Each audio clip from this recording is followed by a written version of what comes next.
সন্দেশখালীর ভাইরাল ভিডিওয়ে দেখা গিয়েছিল এক মহিলাকে। তার পরিচয় গোপন ছিল, কারণ তিনি ধর্ষণের অভিযোগকারী। এবার প্রকাশ্যে সন্দেশখালীর আরও এক মহিলা। তার দাবি তাকে ভুল বুঝিয়ে ধর্ষণের অভিযোগপত্রে সই করানো হয়েছে।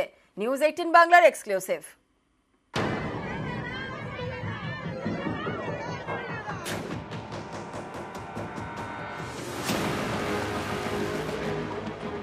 সেটা আমি বুঝিনি, আর আমাকে বলছে কোনো কিছু না, তাড়াতাড়ি বলছে এটা সই করে দাও। আমাকে আগে পড়ে যদি বুঝিয়ে দিত তাহলে তো ওকে সে আমি রাজি হতাম। সেটাই আমাকে বোঝানো হয়নি। আমাকে যদি না বোঝায় তাহলে আমি হট করে যে সই করলাম, কোথায় ভুল করলাম কি ঠিক করলাম এটাও তো আমাকে বুঝতে হবে। সন্দেশখালীর ভাইরাল ভিডিওয় অভিযোগকারী দাবি করেন ভুল বুঝিয়ে অভিযোগপত্রে সই করানো হয়। এবার প্রকাশ্যে সন্দেশখালীর আরও এক মহিলা, আরও এক অভিযোগকারী মিতা মাইতি। তার দাবি ধর্ষণের অভিযোগ ঠিক নয়, তার এরকম কোনো অভিযোগ ছিলই না, কিন্তু তাকে ভুল বুঝিয়ে সাদা কাগজে সই করানো হয়। উনি অভিযোগ বলে যে আমি রান্না করে টাকা পাইনি। বলছে ঠিক আছে, আরে খাতা কাগজ দিয়েছে উনি সই করুন, বলতে উনি সই করেছে। পরেক্ষণে জানতে পারলাম যে উনি 4-5 জনের নামে কেস করেছে, যে আমাদের মধ্যরাতে এসে রেপ করতো বা আমাদের গালিগালাজ দিত, আমাদের রাত্রে পাঠিয়ে বসে তুলে নিয়ে যেত।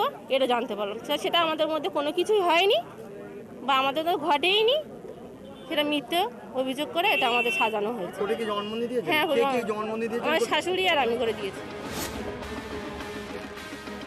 আমরা চাইছি যে আমরা কেসটা তুলে নেবো, আমাদের মধ্যে যেটা হয়নি আমরা সেটা ফালতু কোনো কেস নিয়ে আমরা লড়তে চাই না।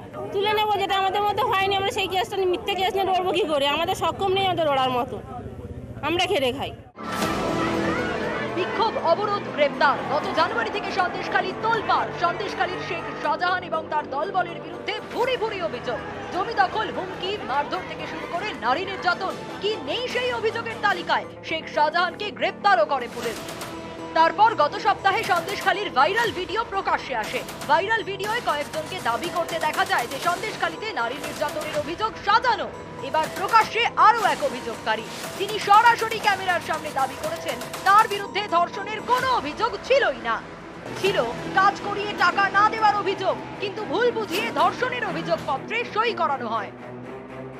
উনি অভিযোগ বলে যে আমি রান্না করে টাকা পাইনি। বলছে ঠিক আছে, আরে খাতা কাগজ দিয়েছে উনি সই করুন, বলতে উনি সই করেছে। পরেক্ষণে জানতে পারলাম যে উনি 4-5 জনের নামে কেস করেছে, যে আমাদের মধ্যরাতে এসে রেপ করতো বা সব সত্য সামনে আসবে। একদম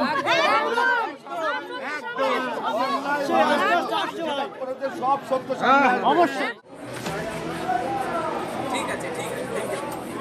নিউজ 18 বাংলা।